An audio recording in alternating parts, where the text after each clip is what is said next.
Welcome to this special edition of Fireside Chat in partnership with the Centre for Optimism.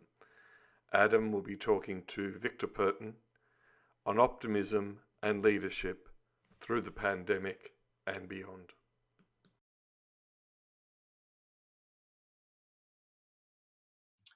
Welcome to this special edition of the Fireside podcast this evening, and it's normally a podcast of what we're doing. We're collaborating with Victor Perton, who is our special guest this evening, and what we're gonna discuss is it's to do with basically the pandemic and how we can use optimism and leadership to navigate it. And so our special guest is Victor, and Victor is the COO of the Centre for Optimism, and also the founder of the Australian Leadership Project. So welcome to the show, Victor, and it's great to have you on. And how's everything going so far? Well, Adam, it's a great privilege and honour. I've seen your development from that first time we did the Australian Leadership Cafe in Brisbane, and your marvellous experiments and the establishment of this podcast. So I'm very pleased and proud to be associated with you. And I'm really glad you accepted my challenge to do this as a live broadcast, which we're streaming to Facebook and other people joining us on Zoom. So things are great for me. The Centre for Optimism is thriving. The Shop of Optimism, which we opened in December, of course, we can't open because of the shutdown rules. And so we're not having live meetings, but we've been very, very busy on webinars. We did a brilliant one just a couple of days ago with John Hagel from the Deloitte Centre for the Edge. We did one with Charlie Hogg, the meditation leader. We've been doing them in association with Idea Spies, and on Wednesday we're doing one with Brilliant Women, and another one with the French Business Women's Network. So people's increased use of Zoom and video conferencing has meant, we don't need to be catering, we don't need to be getting bottles of wine, we just need to make time for an electronic conversation. Definitely, and I really appreciate you acknowledging that as well. And we'll start to have a chat about leadership. I'll move on to the first question, and also with the Fireside podcast, it is about bridging the gap between people and technology, and with a focus on community as well. So it's definitely going to be a great chat, I'm sure. Fireside chat. So the first question, Victor, is What's your background, and why are you so passionate about optimism and leadership? Sure. I'm sure you don't want me to go right back through the genetic history of 10,000 years. So maybe we'll start with my parents. They were refugees from what was then the Soviet Union, and lived through war-torn Europe between 1940 and the rubble after World War II right through to 1950, and then came to Australia in 1950, and it was a very wise choice. And as you know, refugees tend to be more optimistic than native-born populations in any country. So I'm blessed with that background and the courage they had and my grandparents had. And then I grew up in Melbourne, Australia. I was a young barrister early up in my career. I was lucky enough to be elected to the state parliament in Victoria in my late 20s. Served 18 years in the parliament at a time of great change. The internet was being introduced. We were experimenting with e-government. The team I worked with was described by Bill Gates in Business at the Speed of Thought as the world's best at that time. But by around 2006, I'd had enough of politics. I could see that Australian politics and the media coverage of it was becoming ever more negative. So I retired from Parliament, had my own entrepreneurial business, again in the high-tech space that you've described. And then out of the blue, the Labor government asked me to become Commissioner to the Americas. So I was the Trade and Investment Commissioner in North and South America. And that was an amazing experience. I could talk for hours on that alone, but I'll leave that till later. And then I had the even more remarkable experience of being senior advisor to the Australian G20 presidency, the biggest political meeting that had ever been held in Australia, and remains the biggest political meeting ever held in Australia. And then after that, I came back to Melbourne, 2015, and was astonished by the negativity around leadership, that Australians had developed a very negative mindset towards leadership, and not just at the political level, but at almost every institutional level. And I was bewildered by that. So rather than complain about the complainers, I established the Australian Leadership Project. And as you're aware, you were one of the people I interviewed. We've interviewed 2,500 people on the qualities of Australian leadership. And then at the end of that, I was still bewildered, because the leadership is pretty good. No people on earth have ever lived better than the Australians of today. And funny enough, it's again a Brisbane connection, Adam. I was a final panelist at the 2017 Global Integrity Summit. Right. And they'd agreed that the final panel should be called The Case for Optimism. And my presentation and the presentations there so changed the mindset of the room. Helen Clark, the former Prime Minister of New Zealand, said, "Victor, you should turn that speech into a book and I'll endorse it." So I wrote the book. I've written several books, and you've got a copy there. And it developed into keynote speeches and workshops. And then in August of last year, someone asked me to do some work in innovation, and then challenged me and said, well, I'd suggested that they get more involved. And they said, but what could we do that Victor Perton himself can't do globally? And that day we established the Centre for Optimism, and it's got a wonderful global board now.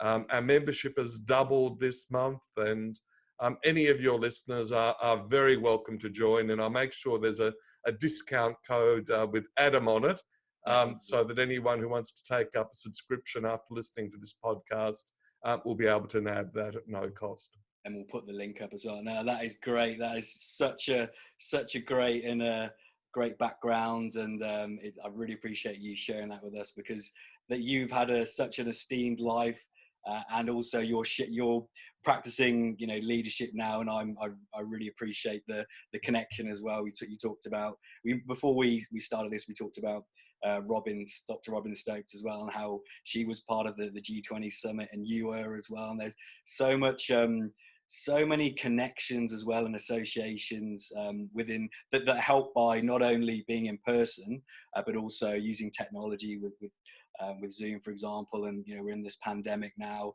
and we're seeing that there are lots of works being done at the moment through using these technologies as well. So, and also I wanted to as a reminder before we move on to the next question, is to remind the viewers and the listeners that if they'd like to write any questions or suggestions, feel free to do that, and we'll either answer them in real time or follow up in the future as well. And we'll put the link up to the book. And yeah, just to reiterate, Victor's book, it's a great book, The Case for Optimism. And you can get that. I'll put the link up as well. And yeah, excellent. So and Adam, I must send you a copy of the newer one. Yes, the updated one. The how and why. Yes, yeah, definitely. There's the updated one as well, how and why. And yeah, congratulations as well on launching the Centre for Optimism as well. I haven't visited it yet, but when the pandemic's all past, I'm sure I'll make a trip to Melbourne to visit as well. And well, we can come to Brisbane, because we've made a decision, given the pandemic, etc. We're going to move from Middle Park. We're going to go on the road for a few months. Pop-ups in regional cities. And I always love Brisbane. I think, the notion of Brisbane as Australia's new world city was a splendid vision by your former Lord Mayor. And, when you look at Brisbane's development, through the G20 and beyond, Brisbane is a meeting place for so many interesting people. Definitely. When I first met, I've been here about 6 years, and initially it was probably, my attitude and potentially, a knock-on effect of some potential negativities going around, in the ether. And I was, and maybe because I was, transitioning from, teaching, coaching snowboarding, and I didn't really like it. But then in the last few years, I've changed my mindset, my attitude, optimism, and I absolutely love Brisbane. It is such a beautiful place. It's the people are friendly.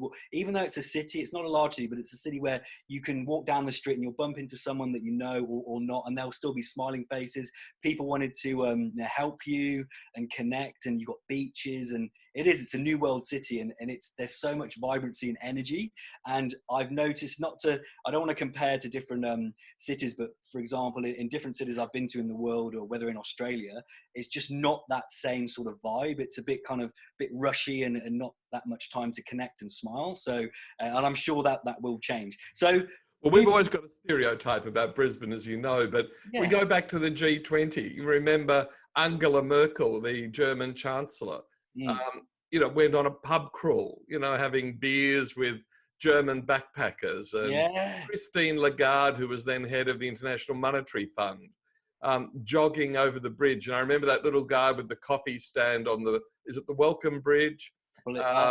He said to me, "Oh God, will I be able to be open during the G20?" And I said, "Well, let's make sure of it." Yeah. And I remember sort of, presidents and finance ministers all meeting for a little coffee on that bridge over the river. And what you're right about the smiles, it's just a city where people greet each other and have time to have a chat. Definitely, yeah. And so that sounds great that you'll be traveling. You'll be able to visit up here, and I'll make sure that we do that. And also, again, we can use without being there physically, we can still use this in addition. So, all right. So Victor, what does leadership mean to you, and how can this relate to the pandemic and beyond? Sure. So I take a view that everyone is a leader. One of the things I do in my presentations is to get people to stand up and to shout out, "The leader looks like the person in my mirror." And I then get them to look at the person next to them and to say, "The leader looks like the person in your mirror." So I'm very much about everyone a leader, and at some point each of us has got to take the appropriate leadership roles to step up, whether you're in the position that you and I are in, the age we're in, where we need to make decisions and, support people in doing things, and children and the like, but through to the child in kindergarten, who at times has to step up. So for me, everyone is a leader. Now, what makes a good leader? We ask that question to many people. So I've got so many things running through my head. But central to my contemporary beliefs are the conversations I had, for instance, with Dominic Barton, the head of McKinsey, or Jeremy Johnson, the head of the Australian Chamber of Commerce, or people like Nick Farrell running ResMed. And each of those would say there are hundreds of qualities you could pick for a leader, but the most important one is infectious optimism. And interesting enough, the CEO of Disney Iger has just published his autobiography, and he has 10 qualities of the leader, but the top is infectious optimism. So we're living in a world where people are drowning or lost in a fog of pessimism, of cynicism, and the leader's job is to step up and to give people a sense of the future, of purpose, and I think that's central. I love it. Yeah. So no, that is great, because even going back to what we mentioned before, when you set your, and this is my personal experience of yourself, Victor, and how it's fine and it's great. A lot of people, say the right words and say, oh, what is a leader, or being a leader, and the sort of associated aspects to it.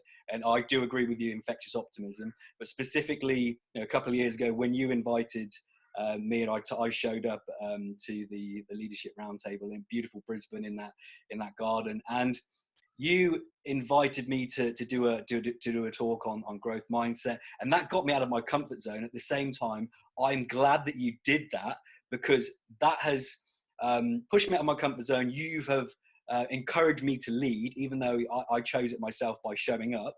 But it's, as I said, I really like your analogy of, looking to the person next to you, and you're the leader.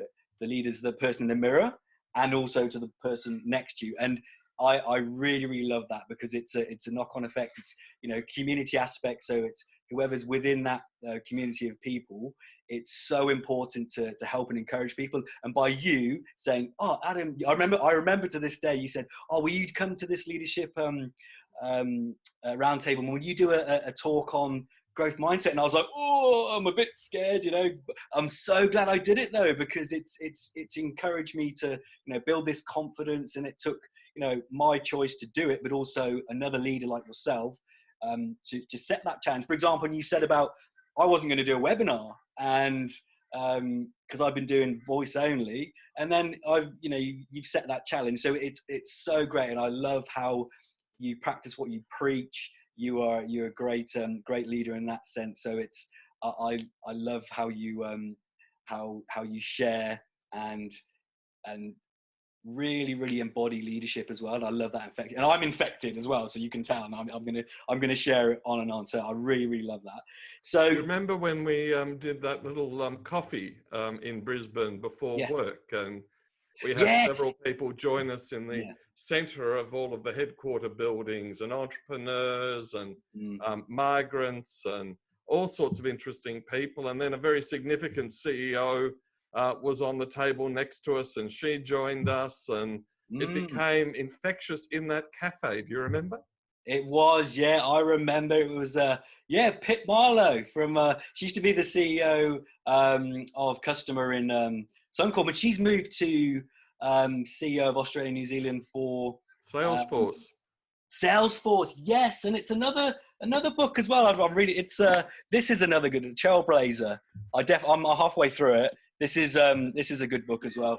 So there's so many great leaders, and it's amazing how people can be associated with a company or an association, but it's the person and their values that. And I've noticed from reading that book, and with Mark Benioff, he's a great leader as well, and you've got another great leader, which tends to just show up. And it was just so kind of serendipitous as well. I remember you mentioned that word when Pip Marlowe showed up, and we just had it was really great energy, and just all these leaders from different, as you said, from different backgrounds and different nationalities, all showing up just because they're a leader and they want to discuss important topics with other leaders, and it was a great event. So that was a good reminder. I forgot about that actually. So great. And small world-itis, Mark Benioff, the head of Salesforce, has bought Time magazine. Wow, is that recent? Time magazine has an Optimist edition every January. They've had it for the last 2 years. Right. So again, it's a remarkable coincidence. So it's a good theme, and this is really important now, because it's going to moving on to the next question as well. So I'll ask the next question because it all relates. So excellent. So Victor, what does optimism mean to you, and how can it help navigate this pandemic now and beyond and into the future? Sure. So the best definition of optimism is that which comes from Harvard, used by Stanford and Oxford, and it's a belief that good things will happen. It's a belief that things will work out in the end, and that work out in the end is very important. I, in fact, recorded a meditation the other day, Adam, using the mantra of Mother Julian of Norwich, the 13th century English saint, who said, "All shall be well. All shall be well, all manner of thing shall be well." And she lived through the plague and astonishing, levels of cruelty and Middle Ages life, and yet is still quoted as an optimist. In fact, the former Pope devoted an entire lecture to her optimism. So optimism is not a Pollyanna. It's not positive thinking. It's not everything is good. You know, people suffer tragedy. You know, there are deaths in the family, and now people have lost their jobs. People are losing businesses. You know, these are things to grieve about. These are things to be sad about. And there's no point walking up to someone like that and saying, oh, terrific, everything's going to work out. Everything's going to be great. You've got to empathize with them and listen to their grief and listen to their sadness. But importantly, the thing that carries us through is this belief that everything will work out in the end. And Jane Burns, you know, the woman who led the Young and Well CRC and then became a professor at Sydney University, she says that if you look at resilience and everything else, the underpinning of it is optimism. It's this belief that things will get better. And you know, obviously, you know, at the macro end, you know, people like Bill Gates and Steven Pinker and others, Max Rosa, can take us through the facts and figures that show that you and I and our children are much, much better off than our grandparents were and our parents. So the world is going forward. You know, things that were normal in my lifetime, you know, measles, chicken pox, all these things, kids get an inoculation these days. You know, they don't suffer those illnesses. You know, polio was killing people in the 50s. I think it's almost been eliminated. So optimism is belief that things are getting better, that things will get better, and that if you persist, everything will work out in the end. Definitely, yeah. So optimism, again, I like the way you mention it, where it's and emphasize that it's not just, you know, everything's going to be okay, and with a, you know, as I said, Pollyanna, you just say it. It actually means something, and it's with the mindset where it's, you know, it's going to be better, and that really helps you to take action and not just talk about things. It's so important as well to have that as a mindset. And you mentioned meditation as well, so that's something that I share with you, and I know I promote quite a lot, and that's in my book and in your version of optimism as well. And you've got your own, and I'll put the link in meditation as well, optimistic meditation. So what are your thoughts on the use of, you know, use of meditation, mindfulness, and how it's connected to optimism and practicalities and taking action to improve your optimism, and how you can, you know, connect that to leadership and moving forward? Yeah, so there's little doubt, and meditation is a very powerful tool for a better life, and in particular to be more optimistic. The Dalai Lama, you know, the great proponent of Tibetan Buddhism, says, choose optimism, it feels better. Yeah. And in his meditations, he often refers to that.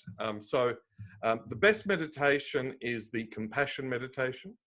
There's been some really interesting scientific work around that in the United States and elsewhere, you know, where you reflect on sending loving kindness, firstly to people that you know and love and like, and then through to people that you don't like at all, maybe someone who's crossed you or double crossed you. And then, of course, loving kindness to yourself. My mother is 91 and still a yoga teacher. And she says that, you know, you can't love others unless you love yourself. And so loving kindness meditation is very powerful.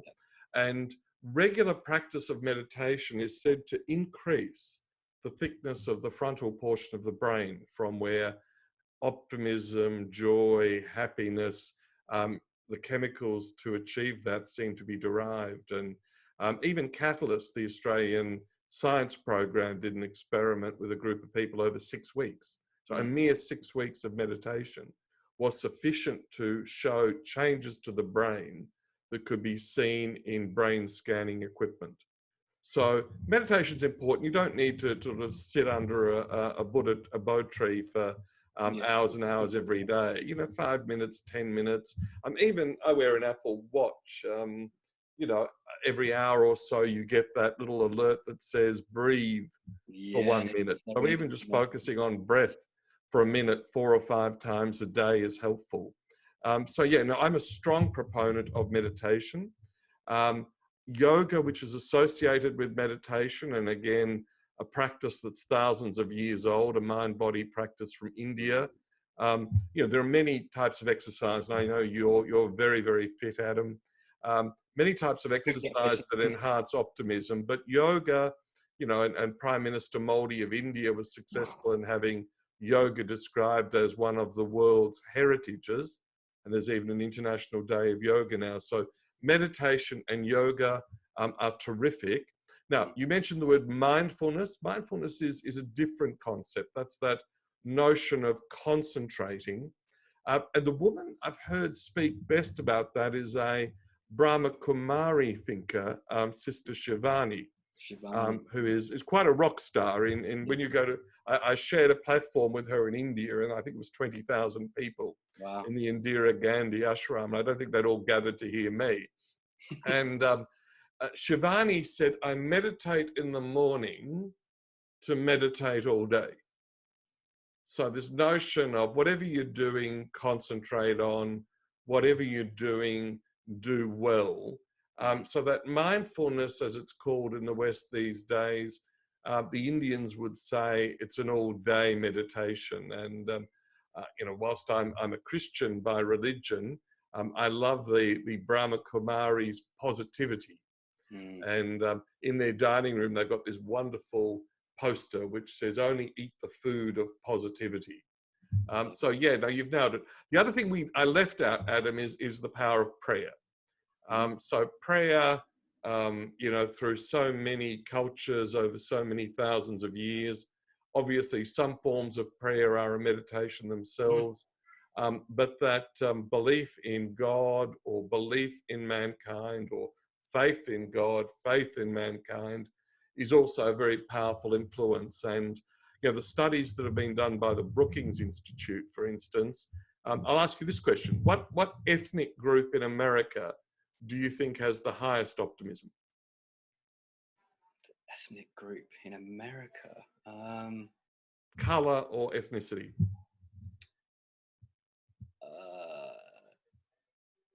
Maybe going back to from India? No, it's in fact the black population of America. Oh, wow. So we think of them as relatively, you know, financially poorer than the rest of the country, less educated, but they have much higher rates of optimism. And it is said, Brookings and others say it's because of their spirituality, their singing, spiritual singing, the close relationships with grandmother and great-grandmother. So it's family and spirituality. Yeah. So if we sum all of that up, meditation is superb. Definitely. Mindfulness is good, and add prayer. And so, for instance, that meditation I did the other day using Mother Julian's phrase, all shall be well, all shall be well, is that wonderful mixture of prayer and meditation. Excellent. So you've got the different aspects, and if you add them all together, that will just you know, put rocket fuel and energy on the on your optimism, on, you know, whether it's you know, mindfulness, which is all day, or meditation, or prayer. It's all optimistic, and it's all good to help move things forward, be optimistic for the future, and also create that energy. And for me, it all connects to everything in the moment with, you know, choosing leadership, being a leader, being optimistic, you know, whether you decide to use prayer or meditation or whatever works for you and you choose to do it. If it's that practice, then it's going to help, and it's going to be infectious. So it's going to infect other people in a good way. So it's all good. No, I'm loving this. So and it's the doing, Adam. So taking you know, action. Ritual is really important in human life, and ritual is important in any species. And so that notion, you know, I use a Google Calendar. In that Google Calendar, I set meditation every morning, but there's also a little goal setting, you know, and so once a week, you know, to do something means that you do it. You've got to remind yourself to do it. So, you know, you can't meditate, you know, an hour. Most of us can't meditate an hour every day. But if you set aside that 10 minutes or remind yourself that 10 minutes is there, that's 3/4 of the battle. Definitely. And if there's any you know, viewers or listeners out there that haven't attempted or tried meditation or anything that could, you know, it could be 5 minutes in the shower. I every single morning without fail now, because it's a habit now and a practice. I do 9 minutes every single morning without fail. But at the start of it, when I wasn't practicing it, it's a good idea, and I agree with you, Victor, is that if you set an alarm or set a Google Calendar that pops up, right, do your meditation. Anyone can create 5 minutes or 9 minutes or 15 minutes or even a couple of minutes to start and take action, because once you do, then it's just that first step, and then it makes a massive difference. And I challenge anyone to even attempt just 2 minutes to start with, and then maybe move on to 4 and whatever works for you. And the benefits of that is so profound, and I would highly recommend it. And I'll share the meditation link as well. So it's definitely It's that turning up. Harvard with their Harvard Health. People are meant to do 30 minutes of walking every day.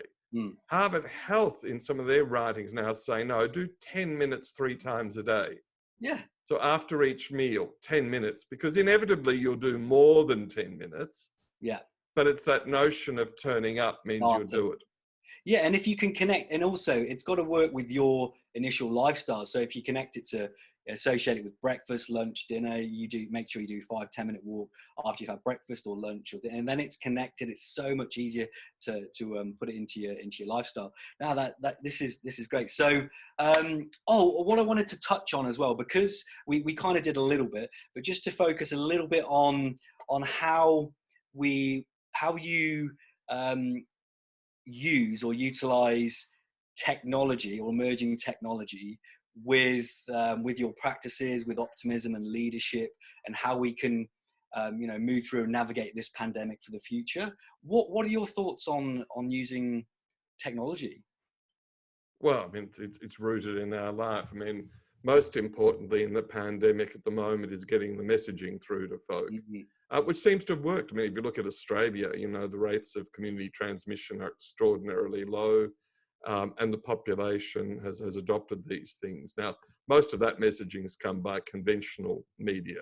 Yeah. But I read something the other day from a fellow who said what gives him great optimism is that there are 7 billion minds that are now focused on coronavirus. Yes. In that 7 billion people, there's 100 million really smart people who can work out new things to do and new things to help. And, that goes from the super scientists who are, working on the vaccine and those who are working on the medicines and those who are working every day on treatments for those people who are in ICU, to those people who are designing new types of masks, or the women sewing fabric masks in Indonesia or Rwanda or the like. So you're seeing all sorts of technologies being brought to bear, and stuff that worked for malaria and the like being brought to bear, sort of distancing and making sure you wash your hands. And I did a webcast last week with the Australian Water Association and WaterAid, and again, that's quite simple technology. WaterAid in East Timor, the idea is to build a pipe from the spring to within 100 meters of every household. So instead of a woman having to carry, 4 liters or 8 liters of water and being reluctant to have the family use that for washing hands, there's enough water for washing your hands and your bottom, and making sure that you can grow vegetables at home.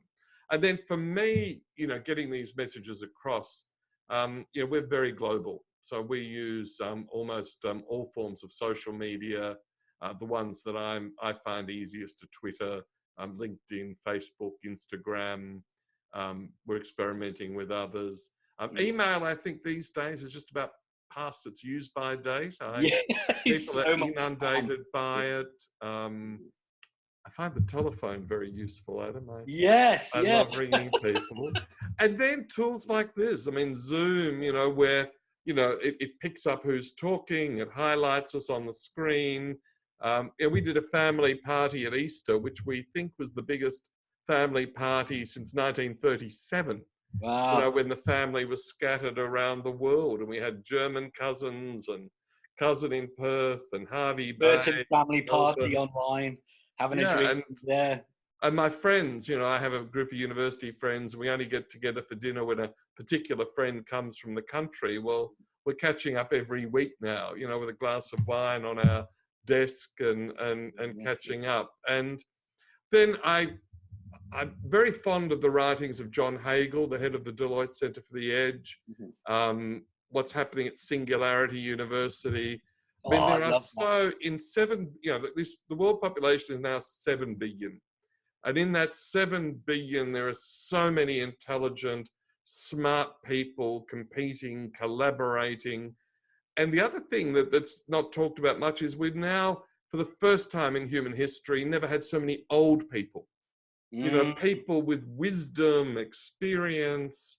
I don't think in Western countries we take enough advantage of that wisdom of our aging population. It's often treated as a problem. True.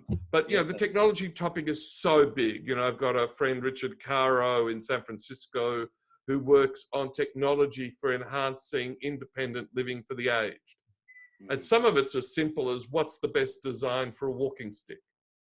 Yeah, at the other end, it's what's the best hearing aid and what's the best, you know, I now wear glasses for reading and, you know, what are the best types of glass and magnifying glass to enhance your reading. So, you know, and you interviewed Robin in your last podcast, you know, what that group of people are doing in bio, what do they call it? Bio ed devices, you know, implants to improve hearing, implants to improve sight. You know, just think of the technology of the human heart now, you know, that stents and pacemakers and the ability to replumb the heart and the arteries and the veins. So much. It's astonishing how far humankind has advanced in the last few thousand years.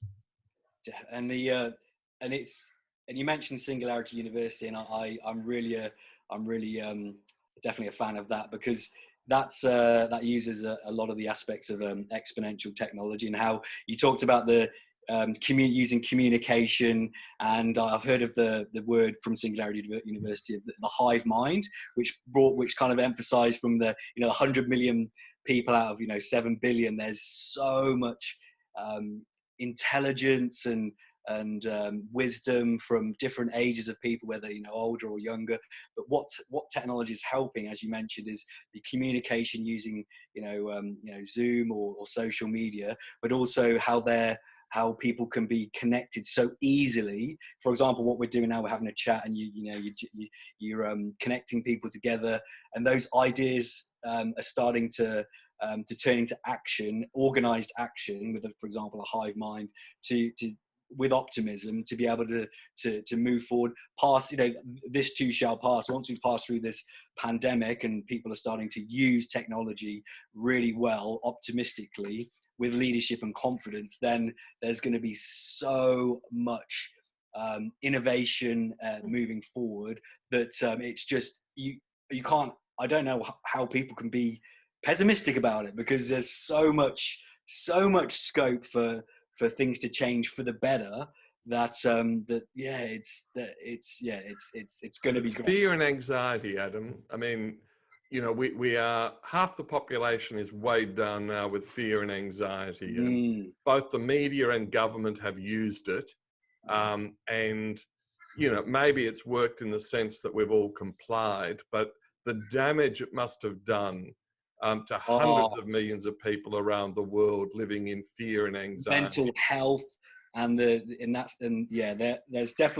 we've definitely got our work cut out for us, Victor, and it's a challenge that I'm keen to step up to. So moving forward onto the I just interrupt for 1 second. I just had a note passed to me. Oh yeah. Thanks for that. Family matter. Oh, okay, yeah, all good. All right, so moving on to the rapid fire questions. So we'll have some fun with this. I'm just going to ask some questions to you, and just feel free to fire away on the answers, Victor. So rapid fire questions for Fireside Chat, Fireside Podcast. Victor, what's the one book that has had the biggest impact on your life? Can I give you two? One is the power of I'll pull. go on then. One is the power of pull by John Hagel, who I interviewed the other day, a great friend and on my advisory board. But in this world of where, you know, we are inundated with emails and advertising and the like, how do you draw people towards you? That authenticity, serendipity, all of these things. And then the second book, which was very important in my political development, is a 1911 book by Leonard Hobhouse called Liberalism. And in that book, Leonard refers to liberalism as the liberation of living spiritual energy.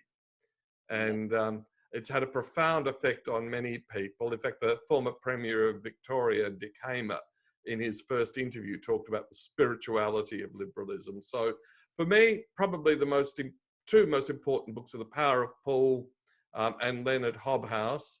And then, you know, there's probably I could list 20 or 30 others, but those are the two that come to mind when you ask me.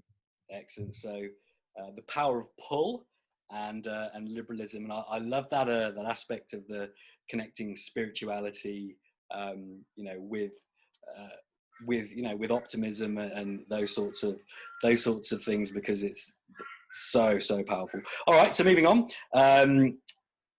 What's your favorite quote or motto, Victor? Well, might say that. It's the leader looks like the person in your mirror. I've been writing so many things recently, but if I think one of the beautiful quotes that I had when I've been asking people what makes you optimistic is one from a neuroscientist, Professor G, who says, optimism is the evidence of dreams not yet realized. Love it. Optimism is it's the evidence of dreams not yet realized. Excellent. And I want to reiterate that question. It's a good question to ponder on for our listeners and viewers, is, in addition, what makes you optimistic? And it's there as well. So excellent. And lastly, quick question, bit of a fun one here for you, Victor. If you were to choose any animal to be, what would it be and why? I've always quite liked the walrus. I sort of think... Walrus! I love it! You know, you get to eat lots of good fish and you hang around on the shores in the meanwhile, and you get to swim a lot. So I reckon I've always, when I sort of pondered that question, I always think the walrus. The walrus, beautiful. You even go back to that old song of the Beatles. I am the walrus. Yes. I am the walrus. That popped into my head, actually, the Beatles song. All right, excellent. So, and then finally, before we sign off, Victor, so is there anything you'd like to say or promote to our audience? Look, I'd love them all to be members of the Centre for Optimism. And as I said, I'll put the discount code Adam there for our subscriptions, and people will be able to do that at centreforoptimism.com. Doesn't really matter how they spell it, but generally Centre, FOR, optimism.com. So I'd love them to join, and in particular, for them to answer the question for themselves, what makes you optimistic? And then to ask their spouse, their son, daughter, grandparent, parent, what makes them optimistic? Excellent. And that's a beautiful question to be left with, because I know when you ask me that actually, just purely by asking the question, it makes you think about it and feel a bit more optimistic, even though you're not. So I'll definitely I'll share that, and I'll put the link in as well. And I really, really, really appreciate you being a special guest on this, and also being this special episode as being a webinar as well. So and I look forward to meeting up with you, whether in Brisbane or Melbourne in the future. And I hope you have a beautiful rest of your evening, Victor. Thank you, Adam, and congratulations again on your magnificent podcast, your passion, your dedication, and your desire to make life better for other people. Awesome. Thanks so much. Appreciate it. All right, Victor, take care. Thank you, Adam.